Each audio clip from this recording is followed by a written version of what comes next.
Hi, this is Peter Friedrich, and today we're speaking with Dr. Mohamad Junaid. Now, Dr. Junaid, I want to welcome you and thank you for your willingness to offer your time and to express your opinions about the issue that is ongoing in Kashmir. My pleasure. Can you tell us a little bit about yourself, sir? Hi, so I am Junaid. I am a Kashmiri. I grew up in Kashmir. And I grew up in the 90s when there was a major, war of independence happening within Kashmir. I left Kashmir in 1999 and went on to, get my master's in New Delhi, and then I came to the US in 2008, where I finished my PhD.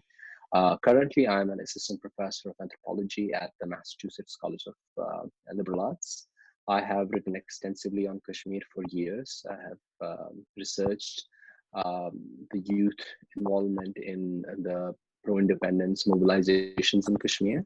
And my major focus of interest is the nature of military occupation in Kashmir, especially the way it transforms space and mobility for common Kashmiris. So, sir, you have as one of the focuses of your work the issue of practices of state violence in Kashmir. And after Yeah. the events of the past week, you recently wrote that, quote, India's actions under the stewardship of its Hindu right-wing BJP government have brought South Asia squarely back to the traumatic events of 1947, when a bloody partition created India and Pakistan and handed Kashmiris the misfortune of being divided and fought over by these two states. I want to ask you then, sir, in context of that, how are the recent events in Kashmir similar to the environment of 1947? And what role do you believe state violence is playing or might play in Kashmir? Well, so we have to first understand who are the main characters, actors within this unfolding drama. Uh, the primary character here is BJP RSS. RSS is a right-wing organization. It's one of the largest paramilitary organizations in the world. It trains its cadres ideologically, but also in warfare. And it has been in existence since the early 1920s. Its agenda from the beginning. By the way, it was not an anti-colonial force. They never participated in the anti-colonial struggle within the subcontinent. In many cases, they were actually collaborators. But their sole agenda was to adopt a version of the British narrative of Indian history, which said that British had arrived in India as liberators of Hindus from the Muslims.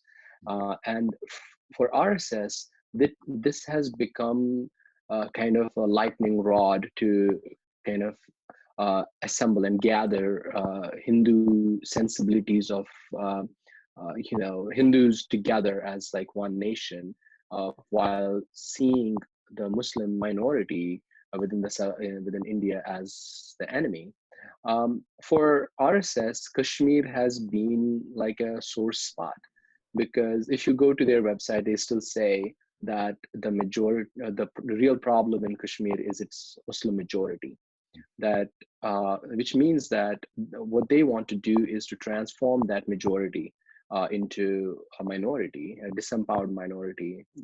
They would like to have Muslims within India, not only Muslims but also Christians. But they don't target Christians so much these days because they want some degree of alliance with the West.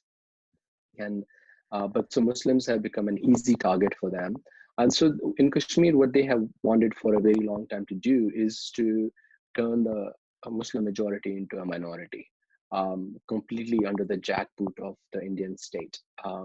So for a lot of Kashmiris, within Kashmir, the majority opinion has always been that Kashmir cannot survive the onslaught of the the Indian state.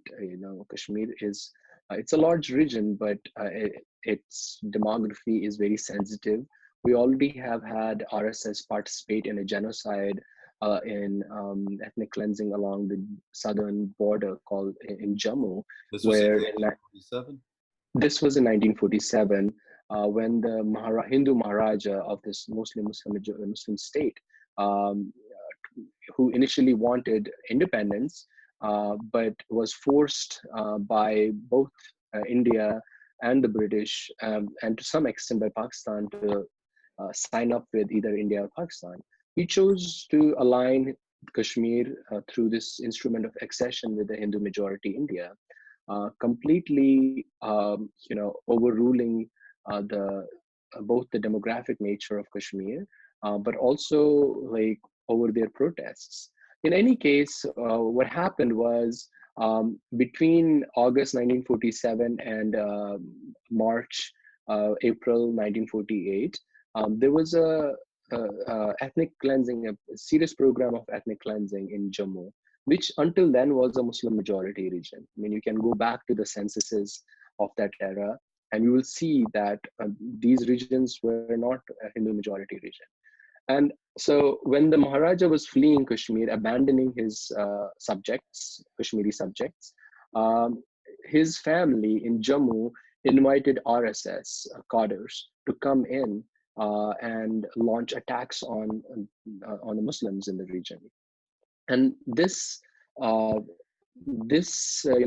massacre, the series of massacres that took place, are have not been like spoken much about when people have written about on the scholarship of partition violence. But what the end result of that was basically the ethnic cleansing of a large portion of Muslims from that region. And so since then, RSS's leaders have asked not two things. One is that the majority Muslim population in Kashmir is a problem, and we need to deal with them. We need to change that. And second, that for India to fully integrate, we cannot allow Muslims any kind of political power within India. And they saw the emancipation of Muslims in this brief period between 1947 and 1953 as a threat. And so I mean, this is a period when land reforms took place in Kashmir. Land was distributed to the landless people, who were mostly Dalits as well as Kashmiri Muslims. So they saw this as a threat, that how could Muslims get this land? Not, of course, like they wouldn't care about knowing the fact that it was Kashmiri Muslims who, upon whose backs and whose labor the Hindu state had been established since 1846. And from that period on, they have been like forcing the Indian government, even including Congress, which was home to many of these right-wing activists at the beginning. The RSS itself fell from this, into disfavor because a member of the RSS, Godse, assassinated Gandhi, and RSS was briefly banned after that. But they have a huge influence within the Indian political system, and they came back into a political reckoning in the 1980s when a movement was launched on Ayodhya to replace the mosque that existed there from the Mughal times, and install what they thought was a Ram temple. And in the 90s, when things in Kashmir took a different shape, because by this time Kashmiris were um, really upset with the betrayal of so many promises that India had made. Number one, the not conducting the plebiscite that had been enshrined within the United Nations resolutions, not giving people a voice to express what they would like the final status of Kashmir to be. And even like rigging elections, like there was a series of elections in Kashmir that were rigged to install favorites, in Srinagar. So which kind of became the immediate kind of background to this mass movement for independence in 1990. And it's then that this idea of the RSS BJP to you know have this kind of like a fascist solution of demographic change, of what they call the final solution be put into motion. But So, now, with BJP coming to power with so much majority, they finally feel that they can actually do it. so I would like to ask you then, in relation to this issue of Kashmiri land and this tentative goal, this hypothetical goal of demographic change in Kashmir. With this recent scrapping of Articles 370 and 35A, how has that been so impactful, and why is it so impactful on Kashmiris? And I've spoken with a lot of Kashmiris that they say things like, that they feel that the central government has this desire to have Kashmir, the land of Kashmir, without Kashmiris, which seems to fit with what you're suggesting about demographic change. So how is this special status or this autonomous status that was granted under these articles, how has that changed now? Why is it so impactful for Kashmiris, and what did it mean to them? Well, first of all, what is called special status, there was nothing special about it. Um, as I said, this is why it goes back to 1947, that um, when the instrument of accession was signed, the Maharaja had given only rights over defense, communications, and external affairs to India. Rest of the powers were supposed to be given to Kashmir. And it was a number of Kashmiri leaders at that time who were not the sole spokespersons in Kashmir, but enjoyed some degree of support. They endorsed some of Maharaja's decisions, and they negotiated this through certain, constitutional provisions. Article 370 enshrined the idea that Kashmir will be an autonomous region. It will continue to enjoy some degree of control over matters of like making laws that will apply to Kashmir. So Kashmir had its own constitution. It had a prime minister. It also had a Sadr Riyasat, or president. It would have its own flag. But I mean, of course, the Indian flag would fly next to the Kashmir flag. Um, but the most important element was Article 35A, which was basically a continuation of a pre 1947 guarantee given by the Maharaja's government to the Kashmiri Pandits, who constituted around 4 to 5% of the population from 1920s onwards, that only Kashmiris will be able to buy land or immovable property in Kashmir. Only Kashmiris will be able to get government employment, and they will like get scholarships and whatever. Um, that and this was a demand made by Kashmiri Pandits. So Article 35A simply continued this provision. Over the years, from 1953 onwards, when Sheikh Abdullah, who was the leader who had endorsed Maharaja's decision to join India, he was arrested. Many of the powers that were given under 370 were taken away, and progressively, almost all laws of India were applied in Kashmir. Now, any constitutional expert would tell you that Article 370 had been turned into an empty shell. In fact, Kashmir was perhaps the most directly ruled state within India. India arbitrarily dismissed governments in Kashmir. Kashmir has had the longest spells of president's rule from India. And, with Armed Forces Special Powers Act that has been in place since 1990, the Indian military enjoys absolute immunity from civil prosecution in Kashmir. So it was a very directly, this Article 370 was simply a symbolic element which reminded Kashmiris of their existence as a people. It reminded Kashmiris that the final status of Kashmir has not been resolved. But it is the 35A which is kind of an existential threat, which is key to Kashmir. Two things in that: with the removal of 35A, any person from India, mainland India, can now go and purchase land in Kashmir. Second, not only has 35A been removed, Kashmir has been turned into a union territory. It's been bifurcated into two union territories. And within the union territory, it is the central government, the federal government, that determines how the land will be used.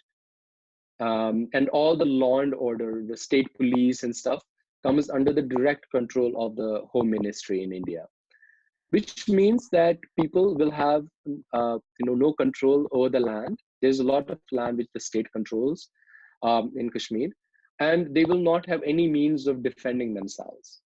Um, I mean, Kashmiris have for a very long time said that there is an imminent danger of this military occupation that has been in place turning into a settler colonial system, and they see this as the beginning of that process of now conversion of the military occupation into settler colonialism.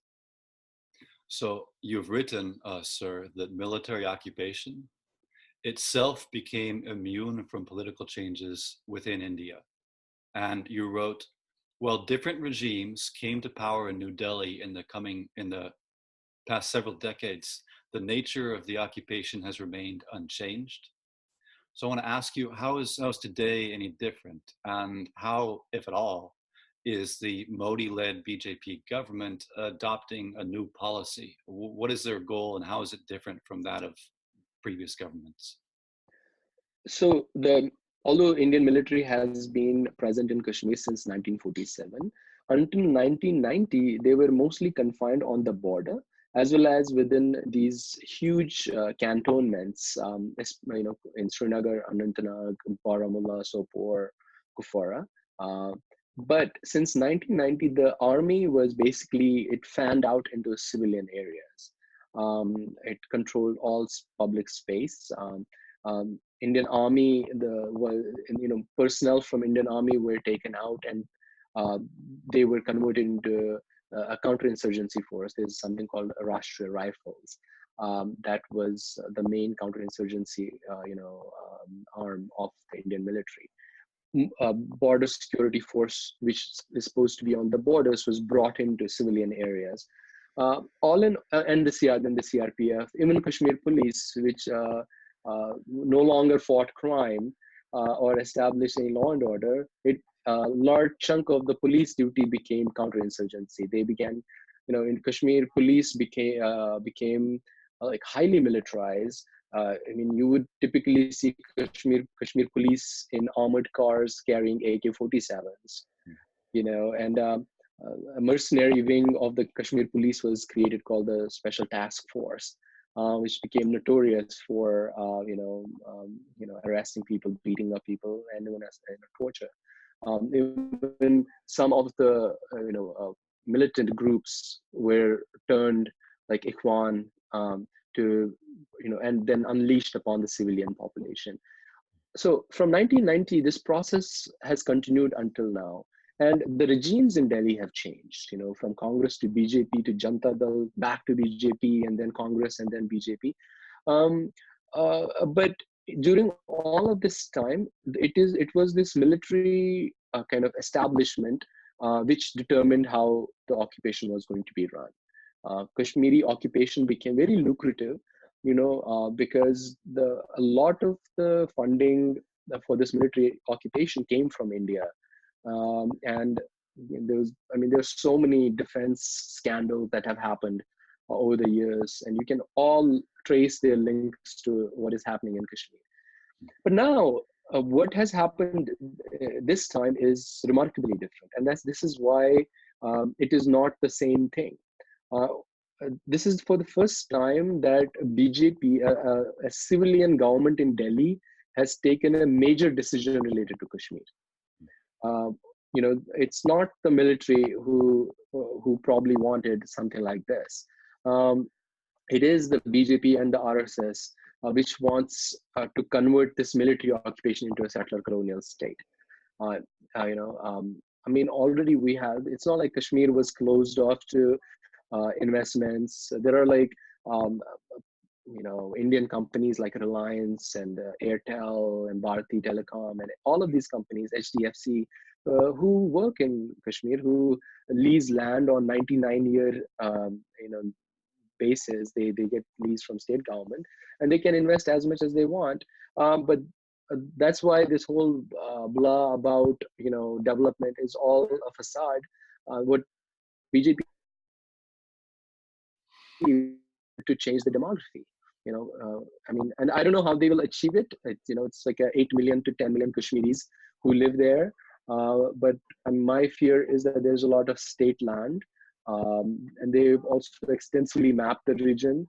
I mean, they might create a refugee crisis along the line of control. Push people. I mean, I fear the worst because BJP has a record of unleashing violence on civilian populations. I mean, Modi did it during his rule in Gujarat in 2002.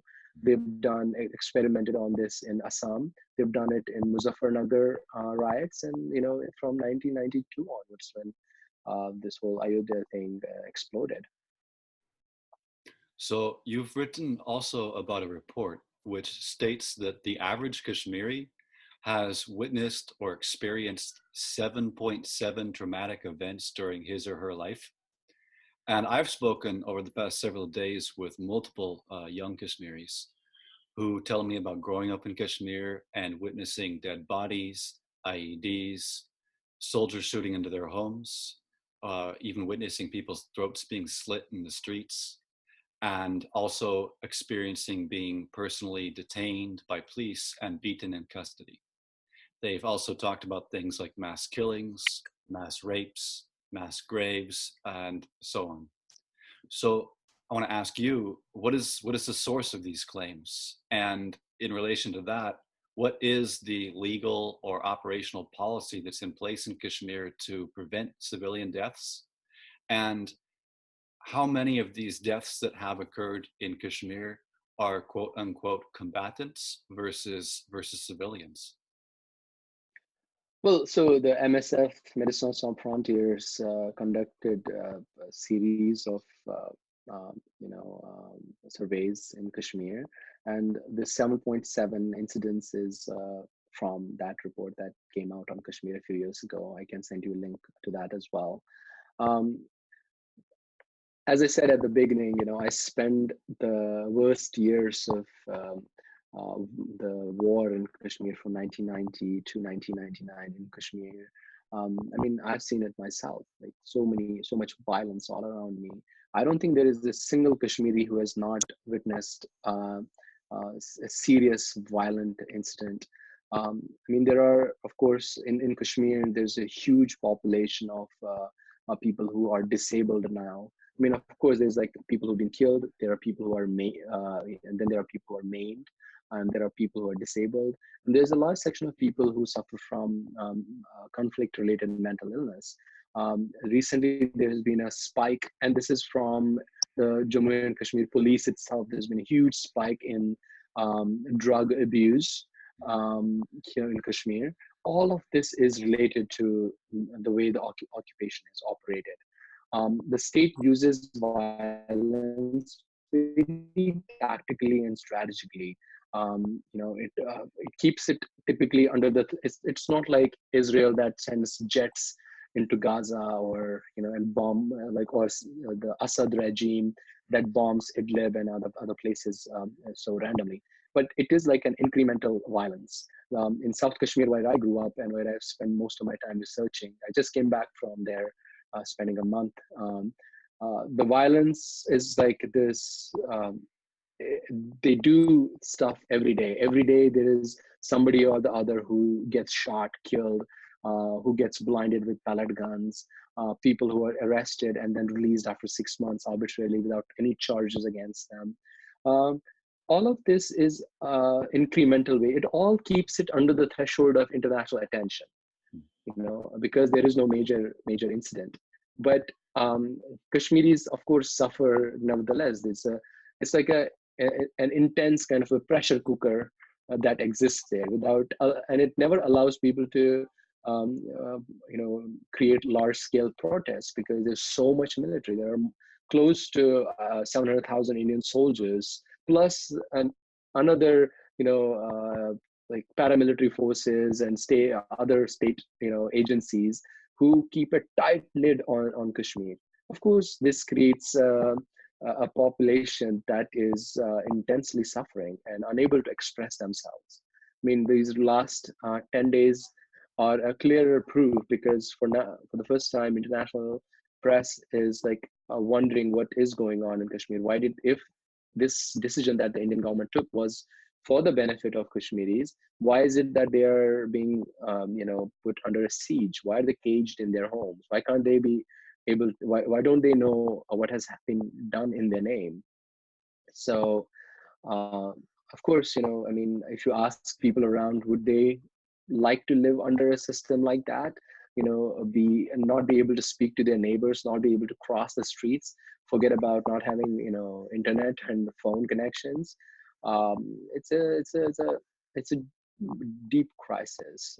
It's an intense pressure cooker that has been boiling for a very long time.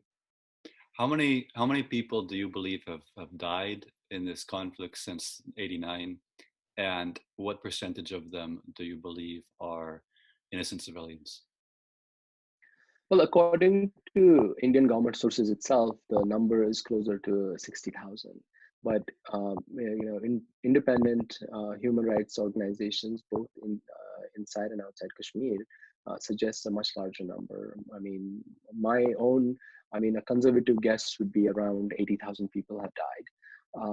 And I think even if out of those 80,000 people, there are 20,000 militants and 5,000 Indian soldiers, um, close to 55,000 would be civilians. But I also think among the 20,000 who are supposed to be militants, quite a few, a large percentage among them are like actually civilians who've been passed off as militants. So, sir, as we draw to a conclusion in our conversation, and as we are aware of this ongoing communications blackout in Kashmir, which has still not been lifted, even though there is some talk of some landlines being restored and this sort of thing, I want to ask you, how is this personally impacting you? Well, I have family in Kashmir. I have extensive family, extended family. I have friends who I have not been able to contact at all for the last 12 days. I last spoke to them 2 weeks ago on the evening before, um, the information blockade was put in place. It is really anxiety producing because we don't know what's going on. We don't know if, last time I spent in 2016, I was there when the curfew was in place.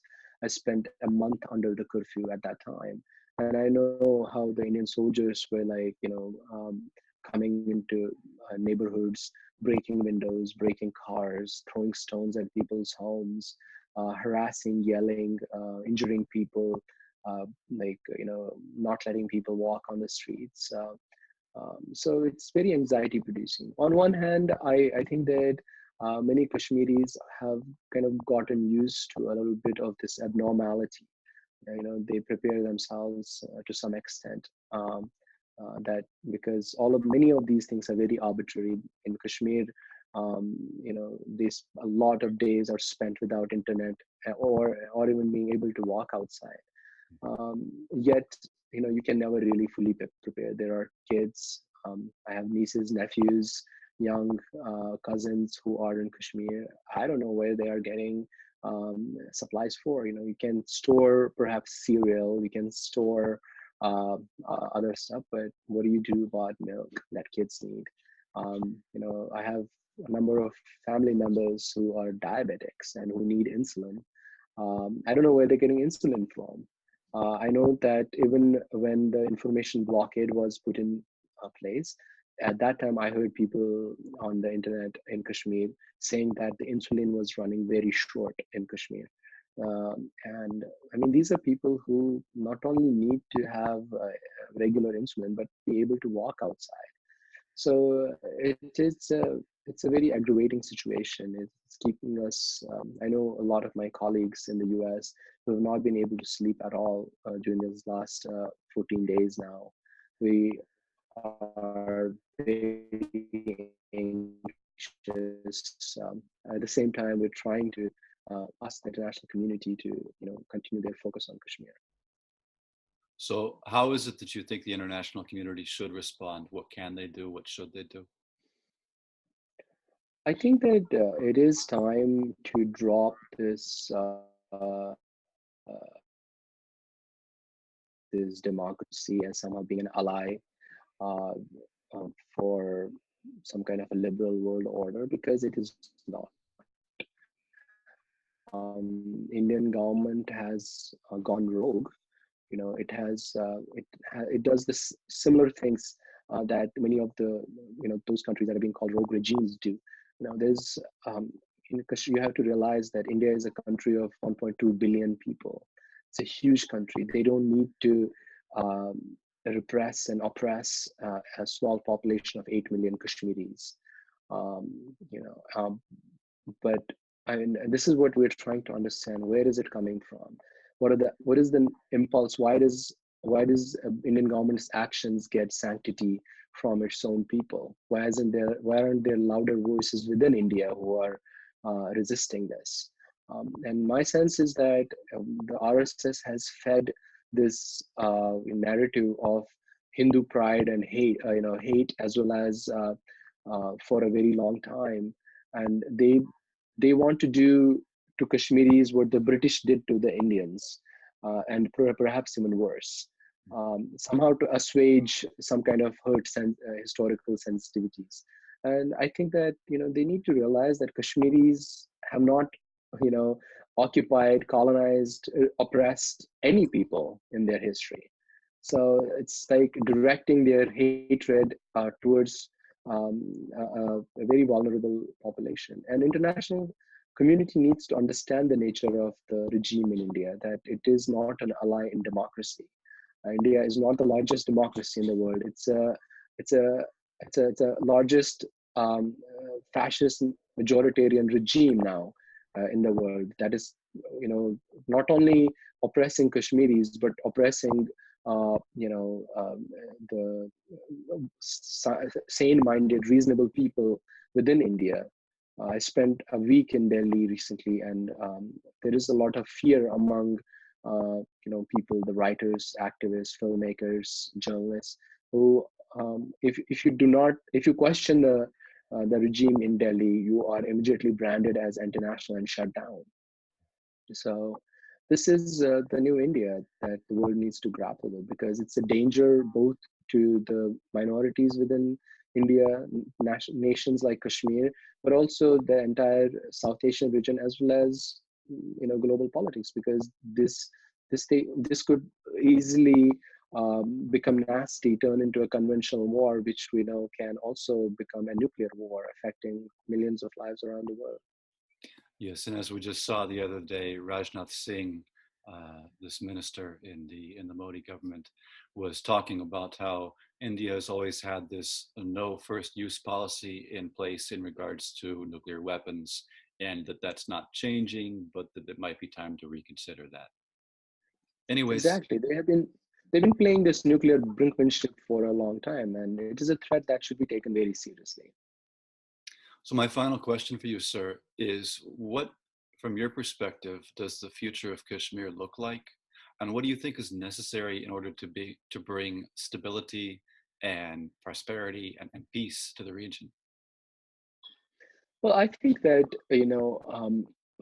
it's the people of India and Pakistan who have to come together, and like the right-minded people, um, who have to rise against this nasty regime in Delhi right now. They have to defeat this ideology of Hindu supremacism, because we cannot. I mean, I personally do not know if the US or any other country right now, which are facing similar majoritarian tendencies, are in a position to do anything, within in Kashmir.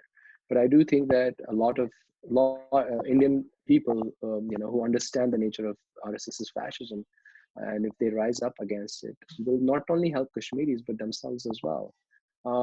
And India also needs to, have this internal discussion about what are the costs and benefits of keeping people oppressed.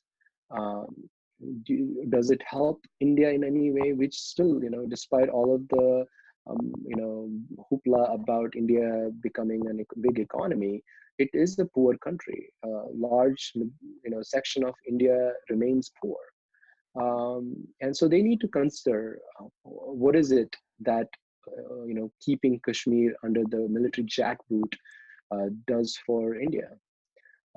That there are too many interests right now within Indian political system who are tied to this occupation in Kashmir, and they need to be questioned.